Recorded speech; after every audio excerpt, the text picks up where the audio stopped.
Vamos a mezclar ahora el comunismo con el socialismo para disfrazarlo un poquito más. Y vamos a apelar al mundo o al populismo, a las masas, de que realmente es el mejor sistema porque es el que va a favorecer a los pobres. Después vemos a la China, que es comunista, capitalista. Háganme el favor nada más. Entonces, estamos en un mundo donde al darse cuenta los políticos y los economistas de que ningún sistema es perfecto y que todos tienen grandes defectos, como dijo Winston Churchill, el exministro de Inglaterra, entre los sistemas políticos el mejorcito es la democracia, pero no es el perfecto. Entonces, estamos en un mundo donde los políticos están así. ¿Y ahora para dónde? Los economistas, el movimiento religioso, los filósofos, por todos lados vemos a un mundo que ha llegado, así lo podíamos imaginarnos, hemos llegado como a una pared inmensa donde no nos vemos imposibilitados a pasar al otro lado. O sea, estamos enfrentando problemas que son tan grandes y tan gigantescos para nuestra capacidad humana, que van mucho más allá de nosotros para poder resolverlos. Ahora, muy bien, cuando el mundo llega a este punto al que hemos llegado en el siglo XXI, y donde nos damos cuenta que ahora la familia ya no es papá, mamá ni los hijos, nos hemos atrevido a redefinir y a desbaratar la familia tradicional de los últimos 6,000 años, damas y caballeros. Ahora puede ser entre un hombre y un hombre, una mujer y una mujer. Y al llegar a esta magnitud de problemas, donde hasta la moral, la familia, el matrimonio, la política se está redefiniendo, nos enfrentamos con la incógnita más grande. ¿Saben lo que produce enfrentarse a una pared y darte cuenta que tú no puedes resolver los problemas? La reacción normal es la ansiedad. La ansiedad. Vivimos un mundo, le venía platicando a mi esposa, donde vemos tantas caras que muchas veces las ves riéndose, pero en la mayor parte de la humanidad hay una ansiedad interna, una incertidumbre de qué va a pasar, que si se va a caer el peso, que si el petróleo en el Medio Oriente es una olla hirviendo, Europa desplomada económicamente, amenazas en Latinoamérica y América Latina de gobiernos, Estados Unidos, etcétera, etcétera. Y hay una ansiedad principalmente en nuestros hijos. Los jóvenes, aunque ustedes los vean ja, ji, están enfrentándose a un mundo que es de los más difíciles que el ser humano ha enfrentado. Por ejemplo, para compararlo, yo vengo de una generación de los 60, 70, y en esa generación recuerdo que fue el descubrimiento de los Beatles, el conjunto inglés que se fueron a la India a buscar y a meditar peace and love, y allá hicieron unos pasonzotototes que ya sabrán, le metieron al hashish, comenzaron con la marihuana, regresaron John Lennon a Europa, y entonces, como eran los modelos de la juventud, en mi época todos fumamos marihuana, hasta yo. Y nos arrepentimos de muchas cosas, ¿verdad? Porque a nadie se le recomienda. Pero era un tiempo en el que nos escondíamos, había un libertinaje sexual donde hubo el Woodstock famoso, que se juntaron los beatniks, los hippies. Mi hermano traía el pelo hasta por acá y siempre me lo encontraba y me decía peace and love. Y era una época en la que a través de las drogas nos quisimos escapar de la realidad, porque ya veíamos la guerra de Vietnam y las drogas y esto y el otro, y venían los conjuntos de rock metálico. Pero ahora en el mundo que nos encontramos en el siglo XXI es muy diferente, porque ahora la tecnología ha superado continuamente y sigue superándolo la capacidad de nosotros para poder aprender en la época cibernética en la que ahorita tu computadora de hace un año ya es obsoleta. Y está tan rápido el avance de la tecnología y de la computación y de lo cibernético, que los jóvenes están, ¿verdad? Todos quieren meterse en ese mundo que está rebasando nuestra capacidad. Y ahora, la misma ciencia que ha producido todas estas computadoras, iPhone, iPads, etcétera, etcétera, está descubriendo que son dañinas para la salud. Y que si tú mantienes tu iPhone, escúchenme, cuando hables en el iPhone por teléfono, ponle mejor, ábrelo, para que no lo oigas aquí. Si tú lo tienes más de 30, 40 segundos, puede producirte un cáncer cerebral. Puede alterar tus neuronas, tu sistema neurológico del cerebro. Si tú estás leyendo, mi esposa ya casi la convenzo, porque le encanta leer libros en su iPad. Yo sigo comprando mis libros así, con papel y con todo, y los subrayo. Me choca verlo, porque si te mantienes viendo eso, emiten radiación. De alguna forma hay algo que está afectando la retina de tus ojos. Entonces, es increíble que lo que nosotros desarrollamos y creemos que va a traer la solución a los problemas, y vamos a la luna, y ahora esto, y todo eléctrico, y la robotización, y el transhumanismo, se vuelven contra nosotros mismos. Y cuando nos damos cuenta que el monstruo, el Frankenstein que estamos construyendo, nos está comiendo, y que no es como nosotros creíamos, viene la ansiedad, viene la frustración, viene lo que los ateos del siglo XX dijeron, la desesperación. Vivimos un mundo neurótico, un mundo desesperado, un mundo lleno de ansiedad de los niños, los jóvenes, un mundo degradado, es un basurero moralmente. Y ante esta situación, vemos nosotros en Isaías capítulo 24, que hace 2700 años, damas y caballeros santos de Dios, hace 2700 años, el profeta Isaías, cuyos rollos fueron encontrados, señores arqueólogos que nos visitan, paleontólogos o todos ustedes que se dedican al estudio del ser humano. Este libro de Isaías, con casi todos los del Antiguo Testamento, fueron encontrados para corroborar de que esto no es leyenda, ni lo inventaron, en los rollos del Mar Muerto, que se llaman los rollos de Qumran, 1947-1948. Pasaron por ahí un grupo de personas y encontraron en unas vasijas de barro estos rollos escritos en el hebreo original.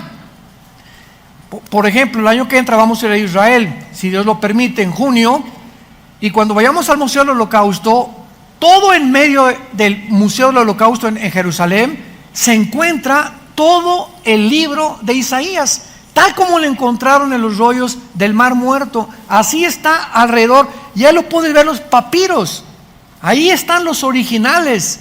Y es exactamente como lo tenemos en la Biblia. Así que por favor, mira, si tienes maestros ateos en tu escuela, ya están atrasados 50 años. Porque ya el ateísmo, como otro sistema de pensamiento, está siendo insostenible filosóficamente. ¿Escuchaste lo que dije? Cuando alguien se atreva a decirte soy ateo, ¿sabes lo que esa persona te está diciendo? Que él es Dios. Porque la palabra ateo, a es el prefijo que significa sin, teos, Dios, ateo, sin Dios. Cuando una persona dice yo no tengo que sujetarme a ninguna deidad, ni a ningunos mandamientos, ni a ninguna ley moral, porque para mí no existe nada fuera de mí mismo, en ese momento le contestas, pues tú eres Dios. porque te has endiosado. Porque en el momento que alguien rechaza algo trascendental, te estás convirtiendo en Dios. Y le contestas tú a tu maestro ateo, usted dice que no es que niega la existencia de Dios. Simplemente sabe por qué la niega la existencia de Dios, porque usted quiere convertirse en un Dios. Usted quiere hacer sus 10 mandamientos, sus leyes morales, sus leyes de conducta. A usted nadie le va a decir que es bueno y que es malo, ¿verdad? Amén, maestro. Y no te vas a saber qué contestar. Filosóficamente se demostró por los grandes filósofos como Kant hace algunos siglos en Europa que a través de la razón se podía contradecir la misma razón filosóficamente. Entonces, ¿en qué tiempo nos encontramos tan caótico? ¿Existe alguna razón bíblica para que podamos juzgar nosotros qué tan cerca estamos realmente del fin?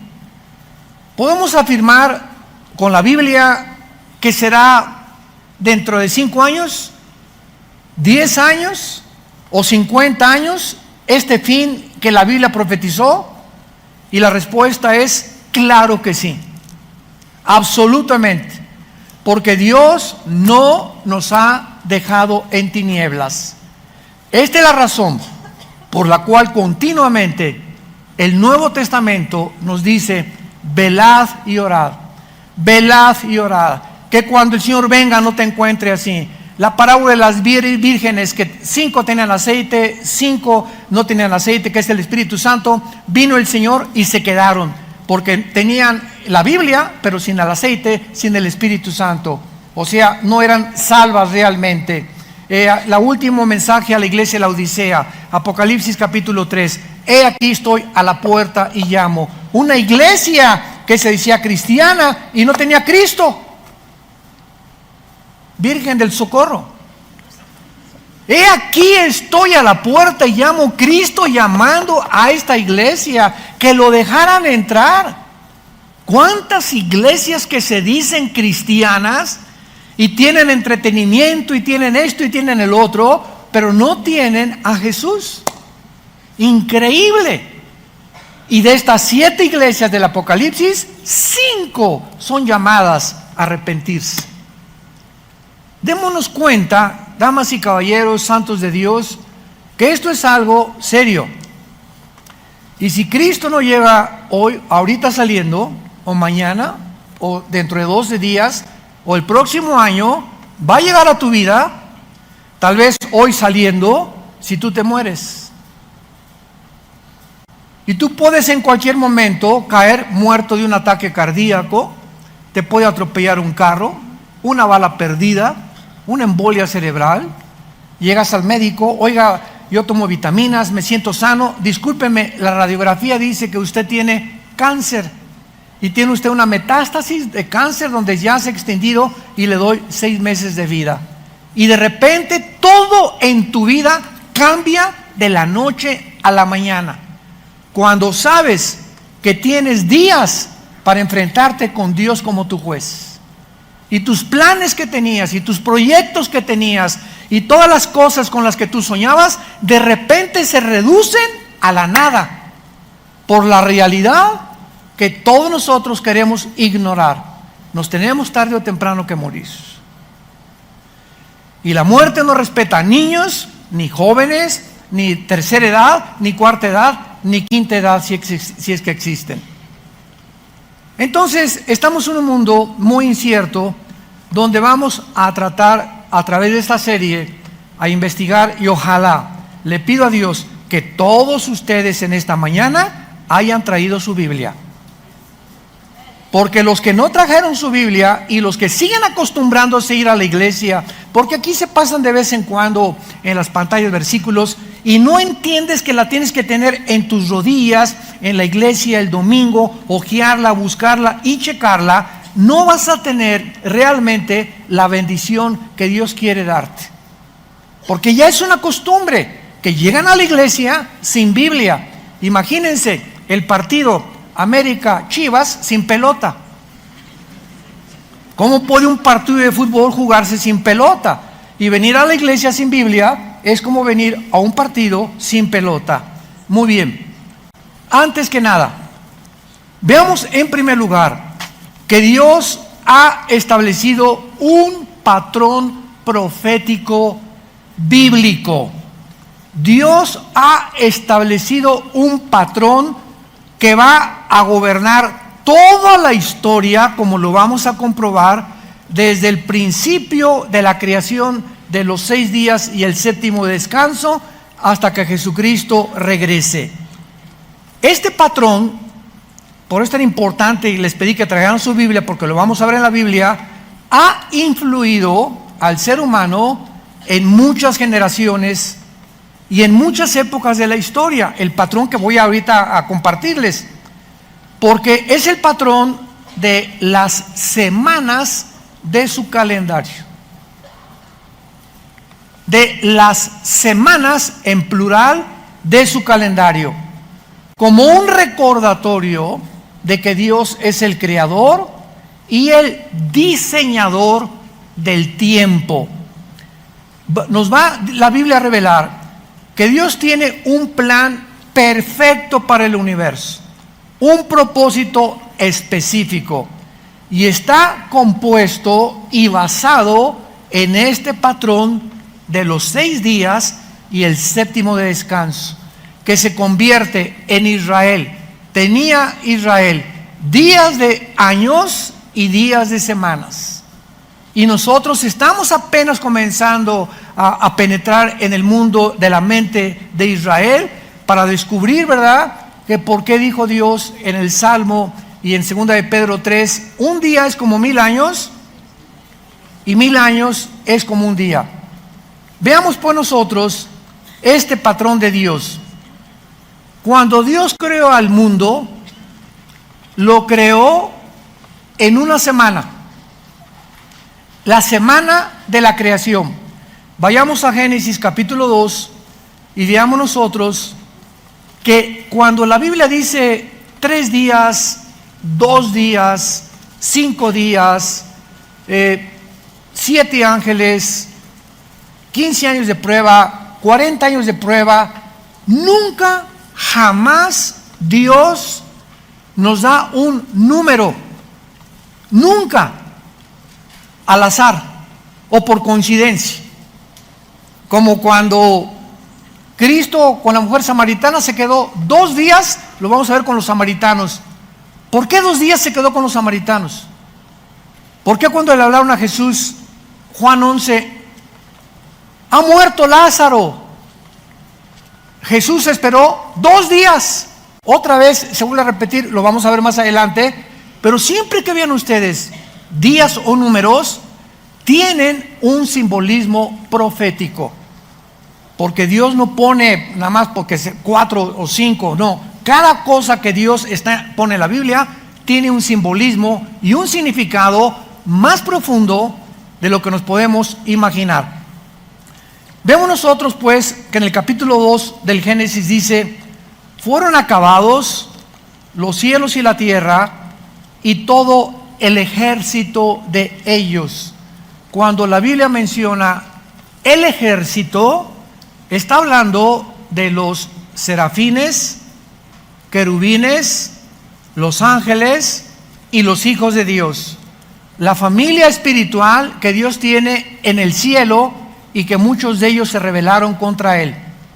Y que esos que se rebelaron contra Él, que se les llama los hijos de Dios, cuando Babel, se juntaron en Babel, Génesis 11, para decirle a Dios: no queremos poblar la tierra, desobedecer el mandamiento, dispersen y poblen la tierra. Dios confunde sus lenguajes y dice Deuteronomio 5 y Deuteronomio 32 del 8 al 9 que ahí de Babel hasta nuestros días Dios le entrega a los principados satánicos las naciones del mundo para gobernarlas.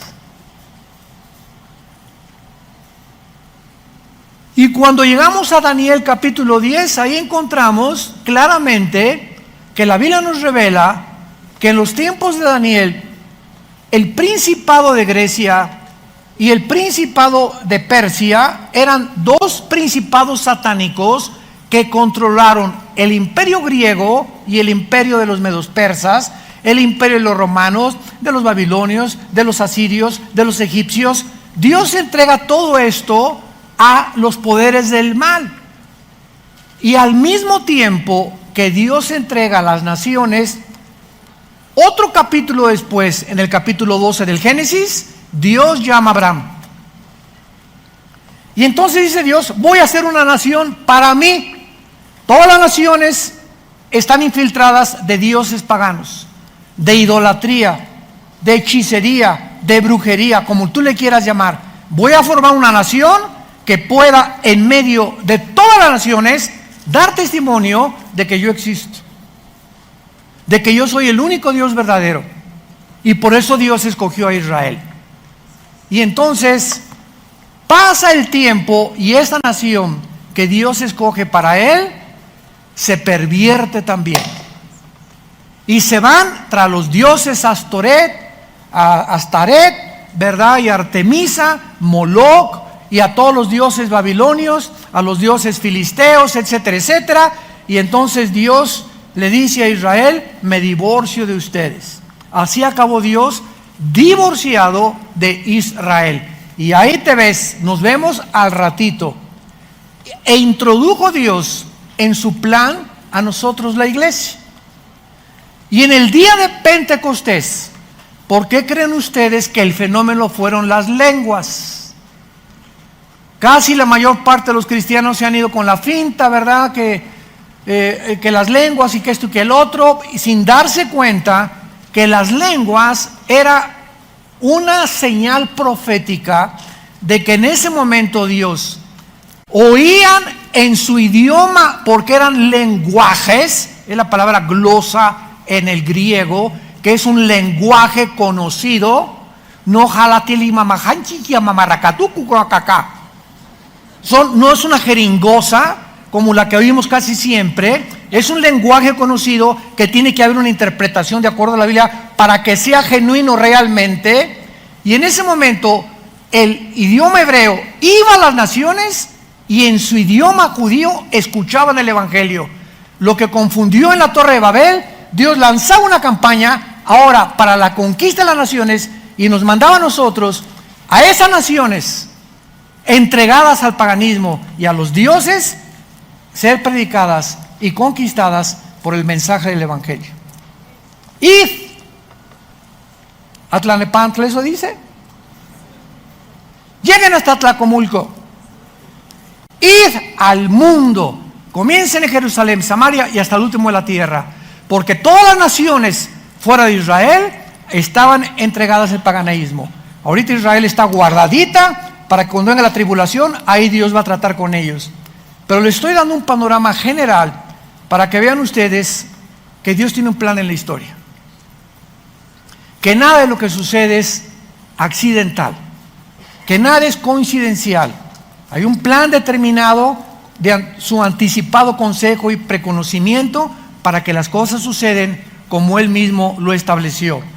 Entonces la Biblia nos revela que este ejército que Dios tiene y que menciona en el capítulo 2, dice la Biblia, y acabó Dios en el día séptimo, Génesis 2:2, la obra que hizo y reposó el día séptimo de toda la obra que hizo, y bendijo Dios el día primero. ¿Eso dice? ¿Ya ves por qué no traes Biblia? Y bendijo Dios el día séptimo. Vamos a ver el increíble significado detrás de esta bendición. Y lo santificó. No solamente lo bendijo, sino que también lo santificó, porque en él reposó de toda la obra que había hecho en la creación. Entonces vemos que tomaron 7 días, 6 días la creación, y el séptimo día Dios dejó de trabajar. Cuando dice la Biblia que Dios reposó, no significa que estaba cansado, porque dice Isaías 40 que Dios no es como nosotros, que se cansa. Al contrario, le dará fuerza al débil y al que ya no las tiene. Dios nos levanta con fuerzas como las águilas. Significa que dejó de trabajar, o sea, dejó de crear, vaya. Todo ya estaba creado, ya Dios no tiene nada que crear. Dios no volvió a intervenir en la creación. ¿Hasta cuándo creen? Hasta que vino Jesús. El que está en Cristo, nueva criatura es. La palabra criatura es creación. Dios vuelve a crear a nosotros, la iglesia, como el cuerpo de su Hijo Jesucristo. Dios crea dentro de nosotros un nuevo espíritu. Somos una creación interna, el cristiano que ha recibido a Cristo, donde todas las cosas comienzan a ser nuevas, lo que comienzas a ver, lo que comienzas a comprender, lo que comienzas a oír, tus intereses por el mundo, la forma como tratas a tu esposa, cómo ves tus negocios, todo es una revolución, el nuevo nacimiento. Cosa que el mundo no entiende y, como hicimos en México, ni entenderán, como de un Teofilito. Porque las cosas secretas de Dios, el mundo no las puede comprender. Pero comprendamos lo siguiente.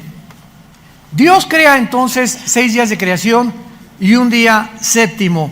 Este patrón recorre toda la Biblia. A Israel, cuando funda Dios Israel con Abraham, Dios le da a Israel 6 días de trabajo por un día sabático para el descanso humano. Entonces, en los días de la creación, Dios cesa de trabajar. Y aparte ese día, el séptimo día, que era el sábado para Israel, y ahí Dios dice, este día es especial. Y nos los da a nosotros esa semana. Y entonces, cuando Dios le da esa semana a Israel, vayamos rápidamente a Éxodo 16 y comprendamos la razón del sábado que Dios le da a Israel y las características o los secretos que se encuentran detrás de cada cosa que Dios hace en la Biblia. Esto es maravilloso. Y Éxodo 16, versículo 22 en adelante. En el sexto día recogerán doble porción de comida, 2 gomerés para cada uno. Y todos los príncipes de la congregación vinieron y se lo hicieron saber a Moisés. Y él les dijo, esto es lo que ha dicho Jehová. Mañana es el santo día de reposo, o sea, el séptimo, ¿verdad? El reposo consagrado a Jehová, lo que habéis de cocer, cocedlo hoy, y lo que habéis de cocinarlo, cocinarlo, y todo lo que os sobrare, guárdenlo para mañana. Ellos lo guardaron hasta la mañana según lo que Moisés había mandado, y no aguzanó ni hendió. Dios tenía tanto interés de que les taladrara el pensamiento a los judíos, de que ese día, el sábado, era tan importante para él, que cuando no tenían de comer, les mandó el maná. Y les dijo, ahí los probó Dios para ver si lo tenían bien taladrado y tenían sus convicciones profundas. Durante 6 días, recoge el maná, recojan el maná. Las personas que recojan y digan, híjole, pero ¿nos alcanzará para mañana? ¿Y si se me pudre hoy? No.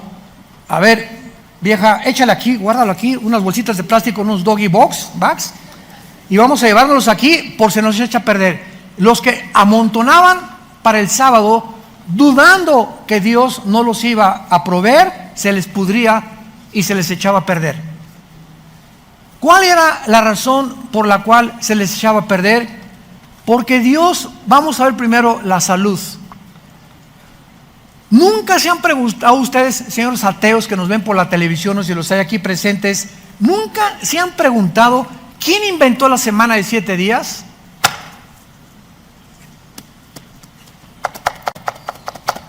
¿Buda?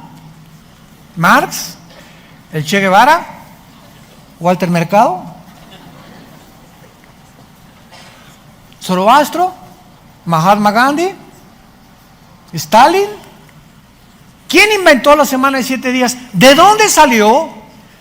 6 días por 1, 6 días por 1, 6 días por 1. Y ahora la ciencia y los estudiosos del cerebro y del comportamiento de la conducta humana han llegado a reconocer y a comprobar hasta el siglo XXI que las personas que no dediquen, y no tiene que ser el sábado, si tú trabajas el domingo, hoy, ¿verdad? Y descansas en tu hotel mañana, ese es tu día de descanso.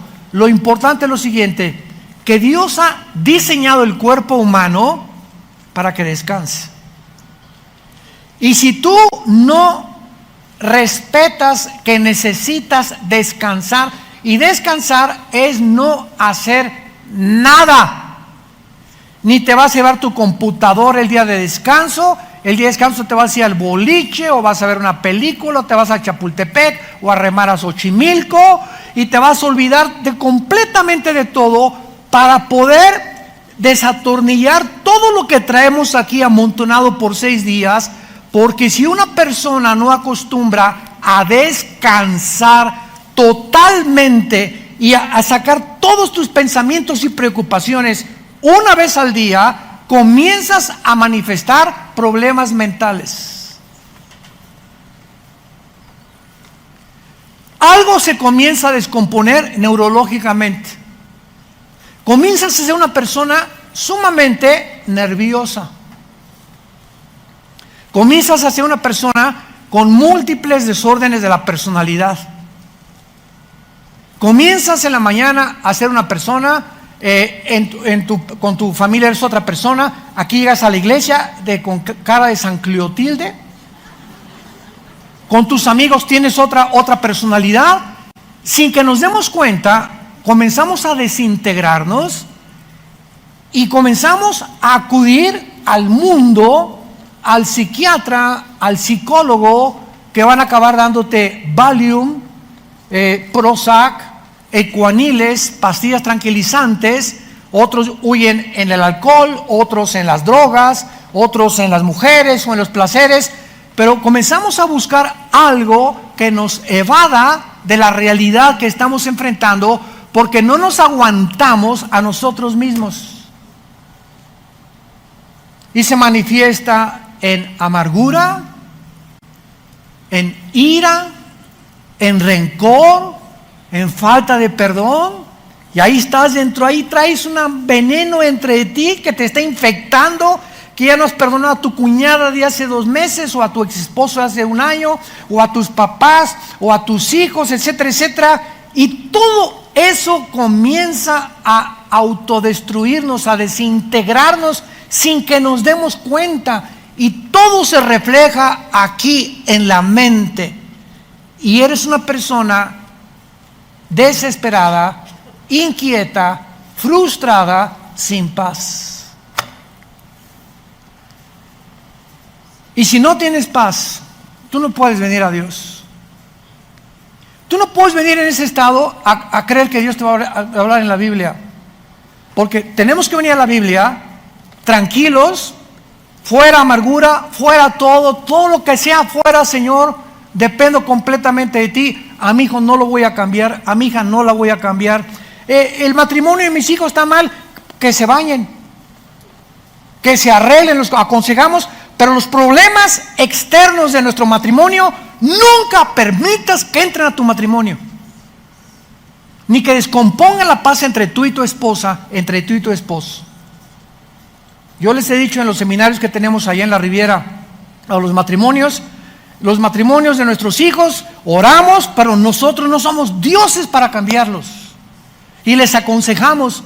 Pero tú no puedes estar 3 meses, hermano, y mi hijo, y ya se quiere usar. Si quiere, bueno, que se divorcie y que recoja sus responsabilidades y las decisiones que él está tomando. No podemos ya pagar por los demás, entendámoslo. Ezequiel 18, los padres no son culpables de los pecados de los hijos, ni los hijos de los pecados de los padres. Necesitamos paz. Y necesitamos entregar toda nuestra ansiedad a la cruz. Padre, ahí está mi hijo. Yo no soy Dios, yo no voy a cambiar a mi hijo, no voy a cambiar a mi nuera, ni a mi yerno tampoco, no voy a cambiar a mi perro tampoco, que ladra y ladra todas las noches, no voy a cambiar no vamos a cambiar a nadie. Quisiéramos tener los hilos, ¿verdad? Y controlar las vidas de todos los demás. Y ese fue mi hijo, que se vaya. Ya Dios nos los entregó y oramos por ellos, y si les va mal, van a aprender a través de lo que les vaya mal, pero no podemos afectar la corta vida que Dios nos ha dado con problemas de los demás. Lo único que podemos orar es orar. Que México por aquí y por allá, no podemos cambiar al gobierno. Dios permite los gobiernos que tenemos. La única forma es orar por los gobernantes. Vamos a hacer un desfile en la calle, arriba la bandera, muere el gobierno. Eso los cristianos no lo podemos hacer. Somos la conciencia y podemos decir, estamos en contra del aborto, estamos en contra de los matrimonios gays, estamos en contra de estos, pero jamás hacer protestas ni unirnos a desfiles en contra del gobierno. Romanos 13, porque las autoridades han sido establecidas por Dios. No hay nunca en el Nuevo Testamento, escuchémoslo, nunca ningún apóstol hablando mal contra Roma, que fue el peor gobierno que ha habido en la historia, que los echaban a los leones. ¿Y qué dice la Biblia? Romanos, Pablo, Pedro, oren por vuestros gobernantes, sométanse a sus autoridades. Cuando ya no podemos someternos, es cuando nos digan, no se puede leer la Biblia, discúlpeme, ahí sí no nos sometemos. Ya no se pueden reunir, discúlpenos, y ahí no nos sometemos. Tenemos que someternos. Por eso los cristianos se reunían en las catacumbas, se escondían, porque el gobierno de Roma no les podía prohibir reunirse, porque era una ley que estaba invalidando una ley superior, que era la ley de Dios. Es como una esposa: esposo, estoy sujeta contigo y te obedezco, pero a mí no me obligas a ver pornografía, a mí no me pones una mano, porque eso no es sujeción, eso es mansedumbre. Entonces todo tiene límites, y esos límites los tenemos que conocer, porque si no los conocemos, somos víctimas de las personas y del diablo, que las usa para quitarnos la paz, para atormentarnos y para abortar el plan de Dios en nuestra vida. Porque no traemos la Biblia ni siquiera el domingo a la iglesia, y si la leemos entre semana, allá de vez en cuando, cada 15 días. Muy bien, esta semana que Dios le da a Israel tiene un trasfondo mental y psicológico también. Necesitamos descansar. Necesitamos descansar. Acostumbra, disciplínate un día a la semana, no hacer nada. Vete con tus hijos, distráete, boliche, una buena película, etcétera, etcétera, no sé, jugar cartas ahí en tu casa, sin apostar desde luego, ¿verdad? Dominó, ajedrez, en fin, la cuestión es completamente aislarnos de todo lo de la semana y estar pensando y poder darle tranquilidad, porque las neuronas de nuestro cerebro necesitan no estar así todo el día, porque es una electricidad lo que traemos dentro. Todo es eléctrico aquí adentro. Y si tú estás siempre así, están así tus neuronas y vas a explotar. ¿Y qué va a ser el resultado? ¡Ah! Vas a golpear a tu esposa, quítame estos hijos y no me toquen ahorita. Y llegamos a un punto de desesperación. Te atraviesan el tráfico y sacas la pistola. ¿Por qué te me atravesaste y le echas el carro encima? Porque dentro de ti traes un volcán. ¿De dónde viene ese volcán? Que no has podido frenar tus emociones porque necesitas descanso. Qué increíble que pueda estar la raíz en esa falta de tranquilidad que no tienes, porque tú has creído que el trabajar, no, como los japoneses, noche y día, noche y día, noche y día, ese es un hombre de trabajo. Es un bruto, diría mi abuelita. Muy bien. Ahora, este principio de los 7 días por un descanso, Dios se lo dio a Israel. En el Nuevo Testamento jamás se vuelve a mencionar el Shabbat. Nunca. Se menciona en los evangelios que estaban bajo la ley, pero de los Hechos al Apocalipsis, Hechos capítulo 14, 1 Corintios capítulo 16, los apóstoles dejaron el sábado, el séptimo día, y ahora a la iglesia, Israel es una entidad y la iglesia es otra entidad. A Israel el séptimo día, a nosotros el primer día. ¿Qué es hoy? El domingo. Es el primer día de la semana. Y vemos nosotros que los apóstoles comenzaron ya a reunirse, Hechos 14, 1 Corintios 16, el primer día de la semana. ¿Por qué? Porque Cristo resucita el primer día de la semana, inaugurando la época de la gracia. Y el Espíritu Santo viene en Pentecostés el domingo también, el primer día de la semana. Entonces vemos la diferencia nosotros en lo que significaba para Israel y en lo que significa para nosotros. Pero aquí hay algo extraordinario. Dios le da a Israel el patrón de la semana de años, que se llama el Shemitah, si lo quieres apuntar en el hebreo, o que es conocido también como el jubileo. En otras palabras, todos los esclavos, todos los siervos, y cuando hablamos de esclavos en la Biblia, por la mala interpretación y la mala comprensión que la gente tiene, es que la Biblia tenían esclavos. La palabra doulos, se escribe doulos en el original, no significa una persona que tienes para humillarla, como lo hicieron en Estados Unidos con los afroamericanos, ¿verdad? Que los latigueaban, y un esclavo, creemos nosotros que tú vas a hacer lo que yo quiera y tu esposa es mía, o lo que, etcétera, etcétera. Eso es la esclavitud completamente llevada al extremo. La palabra doulos significa sirvientes domésticos.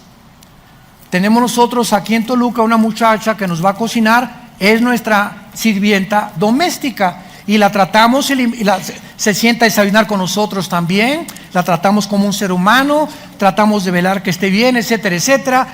Hay choferes en Villanueva para el Mundo, hay secretarias. Todo aquel que presta un servicio es una persona que se le llama siervo, y el más grande de todos fue Jesucristo.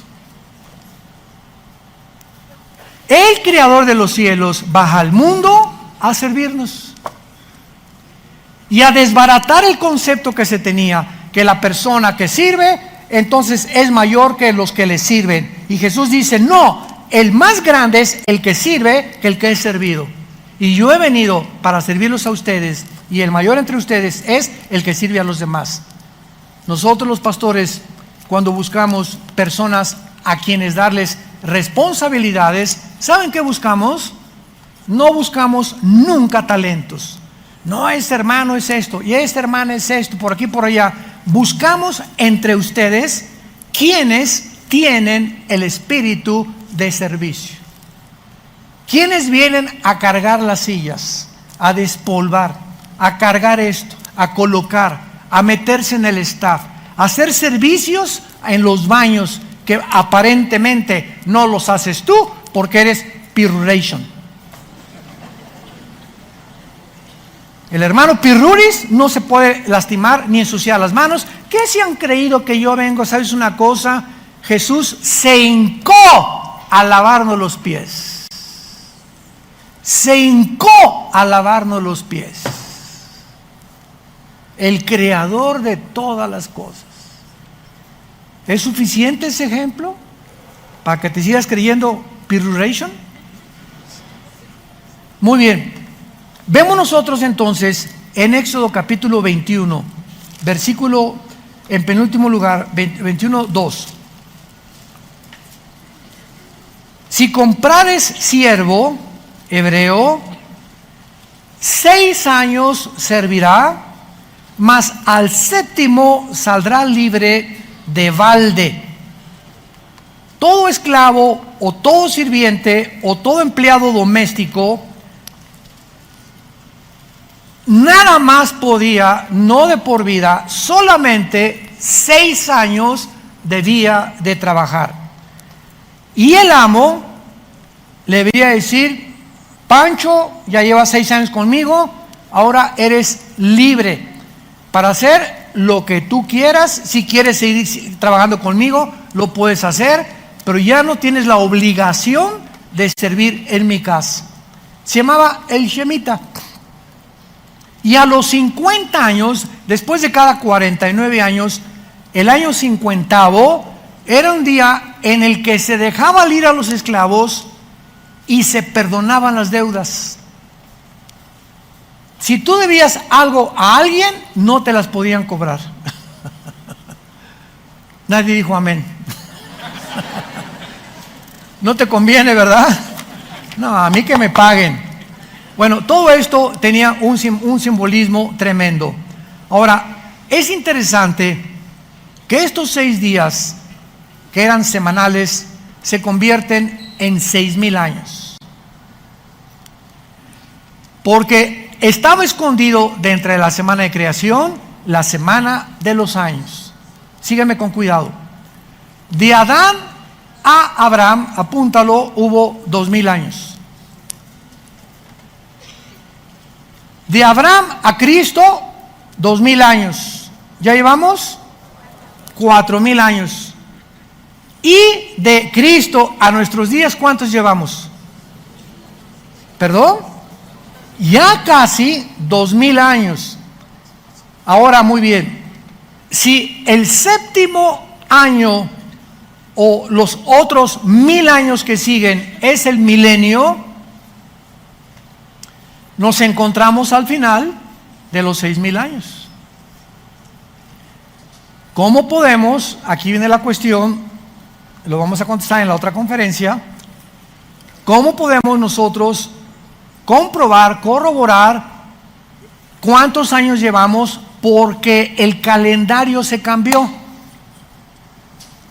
El Papa Gregorio cambió el calendario de los judíos lunar de 360 días al calendario solar que nosotros tenemos de 365 días, minutos y segundos.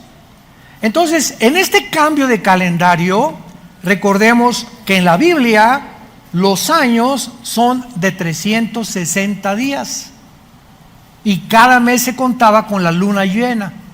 Por eso el calendario judío comienza en Rosh Hashanah, que es en septiembre. El de nosotros, el 1 de enero, que es el calendario solar. Para los judíos, en marzo, abril, es el Nisan, el inicio de las fiestas, y la culminación en septiembre y octubre, que es el Rosh Hashanah, el Yom Kippur y el Sukkot, que son las últimas 3 fiestas que no se han cumplido, y que la que falta es el Rosh Hashanah, que es las trompetas, que es el rapto de la iglesia. Bye. Es interesante cuando comenzamos a poner así todas las piezas del rompecabezas, porque la Biblia es un rompecabezas, armamos el rompecabezas y todo tiene sentido, todo se aclara. Pero Dios no quiere aclararle a todos o a todas las personas. Dios quiere aclararles el panorama y darles tranquilidad y paz y seguridad y esperanza únicamente a los que siguen a Jesús. Nada más. Hermana, yo soy cristiano. Una cosa es ser cristiano y otra cosa es ser discípulo. Juan 8, 31 y 32. A los que ya habían creído, Jesús les dijo: si ustedes permanecen en mi palabra, serán mis discípulos. Entonces las iglesias están llenas de personas que se dicen cristianas, pero no es cierto que siguen a Jesús. ¿Qué es seguir a Jesús? Todos los días, de noche y de día, Josué. De noche y de día. De noche y de día. Medita, lee, memoriza, estudia este libro de la ley. Cuando yo vea que de día y de noche, Señor, a las 12 del día, o que de día y de noche, yo nada más en la noche, o que la canción, hombre. ¿Qué es la fe? Cree lo que la Biblia dice. ¿Y por qué no lo haces? ¿Tienes fe? También los demonios la tienen. Y te ganan porque tiemblan, pero no hacen la voluntad de Dios. La fe, si no tiene obras, no es fe. Y por eso se justifica no la salvación, sino se declara públicamente y ante los ángeles y ante Dios que tú crees esto porque lo estás practicando. Si tú dices creo y no vives lo que tú crees, te engañas a ti mismo. Cuando tú hagas esto, de día y de noche, todo lo que hagas prosperará. Te irá bien en todo lo que tú hagas, porque mi presencia, dice el Señor, irá contigo. Porque yo honro a los que me honran. Y es el tiempo en que estamos viviendo nosotros, que tenemos que despertar ya a la realidad de que el cristianismo que se está viviendo no es el cristianismo, es entretenimiento. Las iglesias ahora son discotecas para entrenar, hasta humo y luces y por acá y por allá, y mantener a la gente aquí, acá, y jamás pecado, ni arrepentimiento, ni que es la vida cristiana, ni la necesidad de seguir a Jesús. Simplemente un circo ataide. Nada más falta que inviten a Cepillín para que estén contentos los cristianos. Oremos. Señor, te damos gracias por tu palabra, por abrirnos las Escrituras como se las abriste a tus discípulos después de resucitar,